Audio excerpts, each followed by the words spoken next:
Yo les gars, on se retrouve pour une nouvelle vidéo où dans cette vidéo on va review un expresso que j'ai joué sur Parion Sport. Je voulais tester un peu la room.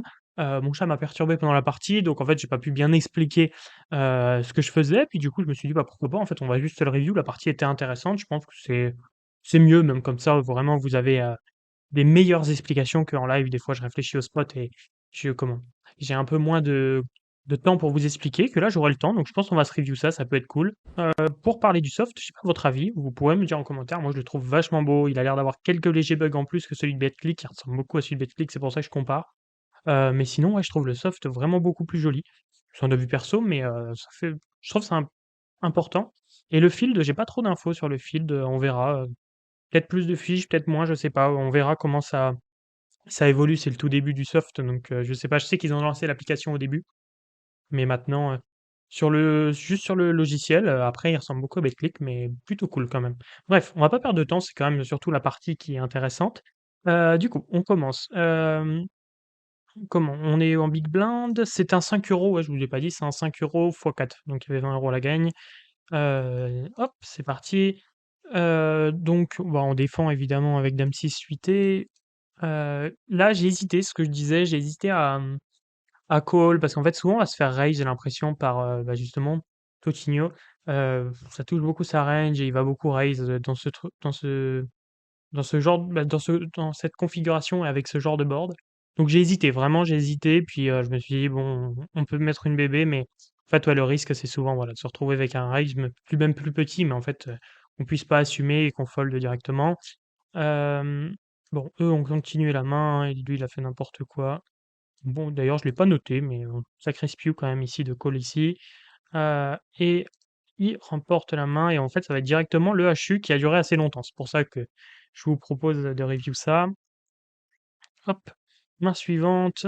Ah ouais, le problème, c'est que vous allez voir à chaque fois ce qui s'est passé. Je pense, vous allez voir peut-être la fin du coup à chaque fois, mais c'est pas grave.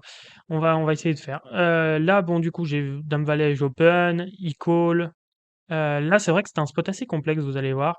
Hem, je bet, assez cher sur le flop là. C'est un flop où il y a pas mal de draws et cetera. Je veux prendre ma value, assez rapidement et je vais me permettre, comment? De pouvoir tout mettre assez rapidement, bah, de pouvoir mettre le plus de jetons au milieu, assez rapidement parce qu'il a ça rarement roi dame, sinon il aurait déjà jam, je pense, pré-flop. Hem, donc en fait, je me dis: «J'ai quasiment tout le temps les meilleures mains». Il call, turn, il check, je bet plus petit. Parce qu'il a aussi pas mal de 8 dans sa range et cetera et en fait, là, c'est pour lui faire call tous ses draws, toutes ses par exemple, ses gutshot et cetera, qui ont quasiment plus d'équité, pour pouvoir lui faire call quand même et prendre encore plus de value.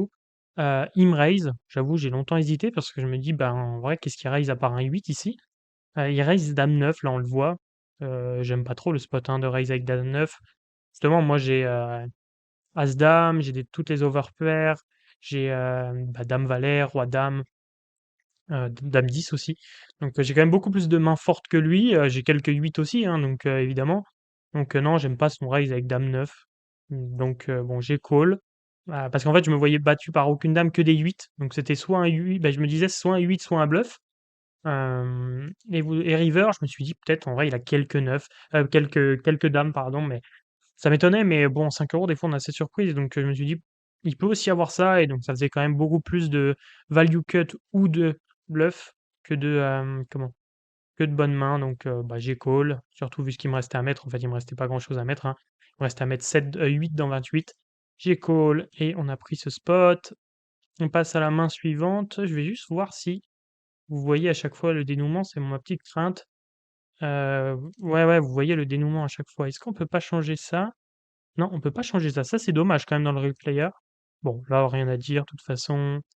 Hop, la main suivante, il faut qu'en fait, il faut que je sois prêt à mettre préflop dès le début. OK, c'est pas grave. Donc là, tu vois, là, c'est quand même un petit truc qu'on note sur ce soft. Pas top top le replayer, hein. Le replayer est quand même, assez assez chiant quand même, faut être honnête. Du coup, je limp, je vais jouer contre lui post-flop. Il bet, je fold. Hop, hop, on perd pas de temps, on met direct le début de la main. Ça nous a pas mis le début, ouais, c'est embêtant. Il open, bon je fold de toute façon. Hop, là je vais limp. Non, je fold. Je pourrais limp, mais c'est vrai que bon après je connais la limp d'après, donc je sais qu'il valait mieux fold, mais sur le coup, là, on n'avait pas encore d'infos sur lui, donc pourquoi pas. Là, il va 2.5x, je vais fold évidemment. Vous allez voir, il est assez aggro en fait, j'ai remarqué ça avec le temps. Là, c'est une main intéressante, j 2x, dame 5 suité, c'est une main qui va jouer quand même correctement, 25 dips. Pour lui mettre de la pression, c'est plus facile de jouer en mettant de la pression et 25 dips, il y a quand même beaucoup d'open en HU. J'open, je c-bet, il call, je 2 barrel évidemment sur cette carte qui m'avantage, quand même, bah, qui améliore ma main. Alors certes, c'est pas la oui, voilà, ça va m'avantage pas vraiment parce que dans ma range, il y a pas beaucoup de 6. Cependant, j'ai quand même tous les as, tous les 10, qui sont devant. Donc je vais mettre de la pression sur un 7, sur un 10 faible, ou sur des draws surtout. Et il call et river, sur le 7 en fait, pourquoi je bluffe pas? Parce que oui, je bluffe pas, vous allez vous en douter, mais en fait, je bluffe pas, pourquoi? Parce que, bah, déjà, comment je bloque ses draws, première chose, et puis, en fait, le 7 ne fait rien rentrer. Donc en fait, jamais il va se dire: «Peut-être il a touché». Non, en fait, quand le 7, je le mets pas de barrel avec le 7. Donc en fait, je représente rien, si ce n'est un as, mais est-ce que pour autant il va fold un 10? Alors peut-être 10 et 3 là, en l'occurrence, mais roi 10, je suis pas sûr que dans ce spot, il le fold. Je représente plus grand-chose, en fait, si je bet, river. Je pourrais bet tout, tout, tout petit pour faire fold quelques mains, quelques gut shots de son côté, mais est-ce qu'il colle vraiment des gut shots, vs ce sizing, turn 75 pot? Je suis pas sûr, donc en fait, je fais pas fold grand-chose, hein. Si je bet river, je représente pas grand-chose. Ça voudrait dire je représente un as très fort, donc as roi, as dame, as valet et c'est tout. J'ai quelques as 10, mais lui, il a le 10, donc il se doute que j'en ai encore moins. Donc en fait, je représente très, très peu de choses, hein, si je jam river. Donc c'est pour ça, je décide de give up. Et aussi, quand même, je suis devant quelques. C'est pour ça que ouais, même le petit sizing n'a aucun intérêt, parce qu'en fait, je suis devant ses mains, ses gut shots, ces trucs comme ça. Donc les seuls mini combos qui lui restent, bah, je suis devant, donc en fait, aucun intérêt. Aucun intérêt pour moi de bluff. Donc je check, dommage, bon, on give up, mais c'est pas grave. Je sais pas si mon call, c'est pas trop grave. Là, avec As-Dame, Giso, si je me trompe pas, Giso, il call avec 4 et 7. Je ne sais bet pas, c'est un board qui l'avantage quand même plus que moi. Il check sur le 5, je check. Faut savoir qu'il checkait super vite, donc moi, il semblait pas intéressé. Sur le 3, je check. Je me vois pas bluff river. Et il bet mi-pot. Mais en fait, là, objectivement, il représente rien parce que je vois pas ce qu'il représentait. Parce qu'un 10 ou un 9, il aurait bet soit turn, soit flop. Flop plus difficile parce qu'il va pas donc, mais plus turn, il aurait bet turn. Donc là, ce qu'il représente, c'est peut-être un 8. Un 8 à la rigueur, mais sinon c'est que des draws, il va pas s'amuser à bet mi-pot un 3 ou un 5. Donc j'ai call, si je me trompe pas, ouais, j'ai call. Call gagnant du coup. Pas mal ce call. Faut savoir les faire. Après, des fois, on va tomber, il va nous avoir value même un 5 ou un 8, hein, ça peut arriver, mais plutôt rare, hein. Souvent, ça sera un bluff dans cette line. Et voilà. Surtout qu'il était quand même assez agressif. Ensuite, avec, hem, ouais, j'ai décidé de limp parce que je le sens, bah, il était quand même relativement aggro, voilà, il a tendance à tout ISO. J'ai call. Là, il s'est bet mi-pot, on a vu qu'il avait des bluffs, donc je me suis bah, logiquement, j'ai call quand même. Mon 3, on n'améliore pas, il bet encore mi-pot. Là, je pense quand même qu'il faut fold, on va pas s'embarquer dans un coup de fou non plus. J'ai fold. Hop, on arrive à la main suivante avec 6 et 8. Vraiment des problèmes sur le soft, c'est pas très agréable. Comment? I2X, il avait l'air de quand même vous le voyez, il ISO beaucoup, I2X beaucoup. Je défends, il va c-bet, je vais fold, rien à faire, on va pas non plus s'amuser à tenter des bluffs de fou. Là, oui voilà, vu qu'il était aggro, là je me suis dit, assez simplement, je vais limp trap. Alors certes, hein, c'est pas forcément le combo parfait pour limp trap, mais vu qu'il ISO tout, je me suis dit de n'importe quel as, faut le prendre. Il ISO encore une fois, je jam, il call roi dame et on passe ce flip, un peu plus qu'un flip, mais ça fait plaisir. On le passe, on arrive là dans ce spot complexe, qui m'a bien embêté, mais je pense que je le joue bien, même avec, même à froid, je pense que je le joue bien. Im 2X. En vrai, je pourrais cacher ses mains pour la suite. Im 2X, je call. Là, il bet pot. Alors certes, ça représente des mains fortes, hein, souvent pot, mais il avait déjà eu plusieurs bluffs.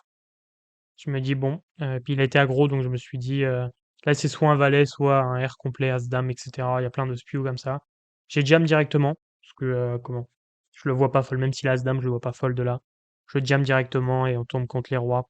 Je pense qu'il est bon, mon play, hein. Franchement, je pense qu'il aura trop de spews dans ce spot. Ce profil-là, hein, contre ce profil-là, sinon, non, jamais, si le mec est passif depuis le début. Mais là, je me sens obligé, hein. Je pourrais just call, mais il va me mettre la pression turn et il n'y a pas beaucoup de turn qui m'arrange. Donc en fait, je me dis qu'il a un draw ou peu importe, il va call. 2 over ou un draw, il va le call. Maintenant, il est trop impliqué dans le coup, donc je jam. J'espérais pas voir un valet, mais je vois 2 rois, encore pire. Mauvais setup. Je pense que c'est un setup. Honnêtement, je pense que c'est un setup. En tout cas, il a créé le setup en étant agressif comme ça, mais c'est le jeu. Prochaine main, oui, c'est pas si grave si vous voyez le début des coups. Si vous voyez pas, alors, ben, c'est main. Du coup, A7, je pense que j'ai limp trap ou j'ai jam? J'ai limp. Là, il a pas ISO. J'ai c-bet, j'imagine. Il a fold. Et je crois que d'un coup, il est devenu un peu plus passif, hein, si je me trompe pas. On va voir. Il limp. Je vais pas ISO, dame 3 suité. Beaucoup trop faible. Il check, je check. Bah, je check encore. Il check encore. Sur le 9, je check. Il check. Souvent, on a gagnant. C'est pour ça que là, en fait, je reprends pas le lead parce qu'il y a quelques rois, quelques as. Mais vu comme on a vu qu'il était aggro, il les aurait certainement open. Donc là, on est souvent gagnant, en fait. Et il retourne 8 et 5. On est gagnant. Il a pas pris le bluff là. C'était intéressant quand même. Là, je me suis méfié quand même. Du coup, je me suis dit, petit stop ses bluffs parce que c'est surprenant qu'il ait pas pris. 8 et 3. J'ai fold. On est parti avec dame 9. Il open. Je call. Là, je vais fold directement, j'imagine. Il bet. Là, donc là, on imagine qu'il a un as, hein, je pense, vu son sizing tel. Maintenant, on sait que s'il bet pot, c'est. Les notes que j'ai prises, c'était ce value cut. On l'a vu sur la première main avec dame 9 contre dame 10. Parce qu'il était quand même capable de se value cut, il s'est bien value cut même. Bluff, capable de bluff, c'est voilà, c'est intéressant cette note. Parce que beaucoup de profils sont pas capables de bluff. Donc quand il y en a des gens qui sont capables, c'est contre eux que vous pouvez faire des zero call. Et bet pot, nuts, pardon. On l'a vu avec son roi tout à l'heure. Donc voilà, c'est les infos qu'on avait sur lui, je pense. Là, les valets, j'ai lim pour trap. Malheureusement, il fait bah, comment? Il décide pas d'ISO. Là, je sais bête. Il call. Sur l'As, en fait, je continue de barrel parce qu'il va se dire que j'ai beaucoup de bluff sur l'As. Un 10, il va jamais le fold, on l'a vu tout à l'heure. Donc en fait, je vais prendre un max de value sur les 10. De temps en temps, il a un 8, mais peut-être qu'il va le jam, etc. Mais en tout cas, là, où il a quelques draws, hein, même si je les bloque avec mon valet, il a moins de 9 valets, dame valet. euh, c'est à peu près les seuls draws que je bloque, mais bon, c'est quasiment tous les draws. Et puis il a quelques cœurs que je bloque pas, donc voilà. Je me suis dit qu'il fallait toujours prendre ma value. En fait, il a jamais d'as, donc l'as change rien. Juste, ça dans ma range perçue, je vais sembler avoir plus de bluff. Donc c'est intéressant. Alors certes, plus de mains en value, mais comment il va pas, ça va pas changer grand-chose. On l'a vu tout à l'heure, il était relativement CS, donc je pense pas que ça change grand-chose. Il m'aurait call s'il avait vraiment le 10. Je pense qu'il avait soit une, à mon avis, il avait une gutshot. Je pense qu'il n'y a même pas de débat. Il avait gutshot dans ce spot ou un truc comme ça. En tout cas, quelque chose de très faible. Ici, ce spot avec roi 3, il imp, je check. Et là, ouais, je crois. Non, c'est pas là, c'est pas ce spot. Bon, il check, je check. Là, il bet une bébé. Euh, on l'a vu bluff beaucoup, mi-pot. S'il aurait bet pot, j'aurais fold. Mais là, il sait que là, s'il y en a plus dans sa range, il a pas open, il a tendance à tout open, donc toutes ses bonnes mains. Je pense que je peux faire le call, je suis souvent devant. River, le roi, bon, pas de raison de reprendre le lead. Il check, il avait dame 3, donc le call turn était bon. Intéressant. Euh, Là, j'ai limp, il a check back. On voit qu'il lise beaucoup moins d'un coup. Je sais bête, je pense. Voilà, il call. Sur le 3, en fait, je veux pas m'embarquer dans le spot parce qu'en fait, il collait pas beaucoup flop, on a vu quand même. Et comment? Et on a vu qu'il était pas capable de lâcher son 10 et 3 tout à l'heure en deuxième paire. Donc je me dis, je vais pas m'embarquer dans ce spot. Spot de fou, il va me recall un valet ou un 9. Donc j'ai check. Sur l'as, en fait, je peux pas rebluff river parce que je représente encore moins l'as. Donc un valet ou un 9, il va me le snap tous les jours. Donc c'est pas possible. Puis madame, en fait, elle gagne souvent. Il y a rien qui est rentré. Donc madame, elle gagne quand même relativement souvent. Alors des fois, il a quelques rois qui la call flop, mais c'est quand même rare. Donc en fait, souvent, je suis devant. Donc c'est pour ça que je check back et il me retourne 9 et 3. Bon, heureusement que j'ai pas bet turn. Mais voilà. On continue, main suivante. J'ai 10 et 8. Il open, je call. Sur ce flop, il c bet pas. Sinon on aurait pu je sais pas si on aurait pu raise. Je pense que c'est pas très intéressant de raise ça parce que s'il a un 7 ou un 9, il va tout nous envoyer et on va se retrouver à jouer un 40-60 en sa faveur, souvent. Contre un 9, peut-être même un 35-65, mais sinon peut-être un flip. Mais là, notre range, à mon avis, elle a bah, notre 10 et 8 contre sa range qui jam, je pense c'est 40 pour nous, donc c'est pas top. Donc je pense que j'aurais call, j'aurais préféré raise des gutshots et cetera, des mains où on s'en fiche de se faire, jam derrière. Là, je me vois pas prendre le bluff sur le roi, il a quand même open donc on se méfie et river, pourquoi je prends pas le bet? Parce que je le vois pas fold un as. Vraiment, il était CS, je le vois pas fold un as ou une main comme ça. C'est vrai que là, je me suis trompé. Quand j'ai vu le showdown, j'étais un peu déçu. Il avait valet 6. Je pensais pas qu'il était capable d'open ce genre de main. Hem, c'est dommage, mais bon, d'un côté, je pense que j'ai fait le mauvais play. Objectivement, si on voit qu'il a valet 6, fallait bluff river. J'aurais pu, mais je sais pas, je vois le 4 ne représentait rien, j'avais du mal et je me suis dit: «Il va être trop CS», mais là, je pense que c'est une erreur. Sur ce spot, je pense que c'est une erreur. OK, 5-5, j'ai du jam assez facilement. Il a fold. Vraiment, le HU a duré longtemps. Là, il a fold directement sur mon 7 et 6. 9 et 5, je limp, il check. Est-ce que j'ai ces bêtes là? Je pourrais ces bêtes, hein. J'ai pas ces bêtes. En vrai, j'aimerais bien me voir ces bêtes quand même. Ouais, j'aurais préféré me voir ces bêtes. Parce que c'est quand même assez sec comme flop. Turn, bah là, je me vois moins bête. Il va me call tout le temps un 2, un 6, un 4. Je pense, hein. Et puis il a des draws, il a plein de mains qui vont me call et que ça va ou sinon faut mettre 2 barrels. Je pourrais et sur le valet quand il triple check, je me dis que souvent il a rien et que mon hunter 9 gagnera jamais. Je bluffe, je sais qu'il va pas fold, par exemple, même un 2, je pense pas qu'il fold un 4, un 6. Mais contrairement au spot d'avant, en fait, il a moins souvent d'as, d'auteur as, parce qu'il a pas open, ni ISO. Donc, bah, il pouvait pas open, mais il a pas ISO. Donc, en fait, je pense qu'il a beaucoup moins de bonnes mains que tout à l'heure. Donc, plus des mains, bah, similaires à la mienne qui va fold. C'est pour ça ce bet, mais malheureusement in call, il y avait le 4 si je me trompe pas, c'est ça. Mais là je regrette pas, le spot est bon, je pense à prendre. C'est juste mauvais timing quoi, contrairement à tout à l'heure. Il limp, je check back. Là je pense qu'il va rien avoir à faire. Par contre ce qui est intéressant, c'est qu'on a l'impression que quand il bet mi-pot, il a rien et là je crois qu'en plus on peut voir les 2 cartes qui suivent et je crois que c'était 2 as, donc il a encore moins de les as souvent. Donc en vrai, je pense qu'il y a un vrai sizing tell quand il bet mi-pot, je pense qu'il a souvent rien. C'est un truc que j'ai pas pris en compte sur le spin, mais j'aurais dû prendre en compte. Bon là je jam, il fold. Là 6-6, bon il fold directement.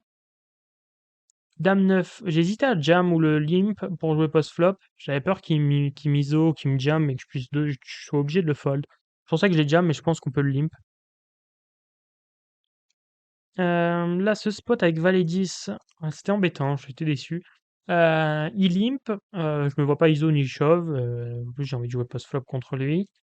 Hem, comment? Je voulais le raise à all-in ou juste le raise sur ce flop. Il a pas assez bet. Turn, je me dis: «Bah, je vais prendre de la value». Il peut avoir souvent des dames, des 8, des 9, même des draws. Donc, je me suis dit: «Vu qu'il est CS, il va call» et non, malheureusement, il avait pas touché. Puis en plus, il y avait les cœurs et les piques, donc c'était vraiment le spot parfait pour reprendre le lead et pouvoir prendre beaucoup de value, mais non. Là, j'ai fold. Je pense que vu la dina, j'aurais pu relimp, hein. Il ISO plus beaucoup d'un coup. Hem Là, il limp, je check back, il check, je check. Je reprends pas le lead, là, j'ai pas d'équité en fait. Je peux pas bluff sans équité comme ça. Je peux bluff river parce que voilà, si vraiment il a check jusqu'au bout, là, il a check qu'une fois, j'ai pas d'équité. Trop difficile à bluff. Donc bon, il bet, je fold. Ici, on se retrouve dans ce spot avec 6 et 4. Vous avez vu, il était super long cet HU. Je limp. Ouais, si j'ai pris en compte quand même au final qui était qui lisait au moins à force. Est-ce que j'ai ces bêtes? Ouais, je pense, hein. Ce flop, j'aime bien me voir ces bêtes aussi. Et ces bêtes de ces bêtes-là et pas ces bêtes sur tout à l'heure, un truc genre valet 6-2. Si j'ai ces bêtes-là, j'ai ces bêtes aussi sur valet 6-2 surtout. Que là, pour le coup, il fold. Hem, il limp, je check back avec mon 10 et 9. Ouais, c'est ce spot, j'ai hésité à raise au flop. Il s'est bet souvent à une BB, en plus on voit que là souvent c'était en bluff. Je me dis si je clique back à un peu plus qu'un click back, 2,50, 2,60, je pense il fold, mais peut-être je me suis mis trop dans la tête qu'il était CS et j'avais peur de me faire call, ouais, un hauteur roi, hauteur as là-dessus. Ce qui serait assez embêtant parce que du coup, mon bluff perd de l'intérêt. Mais je pense, ouais, c'était un bon combo. C'était un combo intéressant pour raise. Ici, j'ai jam, je crois, voilà. Et il m'a call avec. On va vous montrer la main. Avec. Ouais, du coup, il se retrouve avec Roi 7, ça a coupé. Roi 7 suité. Et on joue le flip. Bon, bah là, pour le coup, c'est random. Et il gagne sur cette doublette de la dame qui fait mal, hein. Mais dommage. Mais je pense que j'ai bien joué le spin. Vraiment, on n'a pas touché beaucoup. On a touché une fois straight. Même pas de top pair quasiment. Dans le HU, c'était vraiment difficile. On n'a pas eu beaucoup de mains. Tant pis, hein, mais j'estime vraiment l'avoir bien joué. Je le trouvais intéressant. Il a duré assez longtemps. Contre un adversaire pas trop passif, donc quand même qui était jouable et on a pu jouer pas mal de coups. Je le trouvais vachement intéressant, mais malheureusement, ça s'est mal terminé. Bref, j'espère que vous avez kiffé quand même cette vidéo. J'espère que vous avez appris des choses. Pour parler du soft, je veux bien vos avis aux commentaires. Moi, j'aime bien. Je pense que je vais peut-être grind un petit peu dessus pour vraiment le tester à fond. Je vous ferai peut-être un retour un de ces jours. Il ressemble beaucoup à BetClick, certes, mais je le trouve quand même, j'ai l'impression que c'est BetClick en mieux. Donc pourquoi pas? Pourquoi pas continuer à le tester, sauf le replayer, mais c'est moins important. Le replayer a l'air moins au point, mais en plus le logiciel est récent. Pourquoi pas? Pourquoi pas grind là-dessus? Si vous avez des retours d'expérience, ouais, vraiment, n'hésitez pas. En tout cas, j'ai kiffé faire cette vidéo. J'espère que vous avez appris plein de choses. On a review ça en une vingtaine de minutes. C'était intéressant. Bref, je vous laisse. Merci de m'avoir suivi. Ciao, ciao les gars. Ciao, ciao.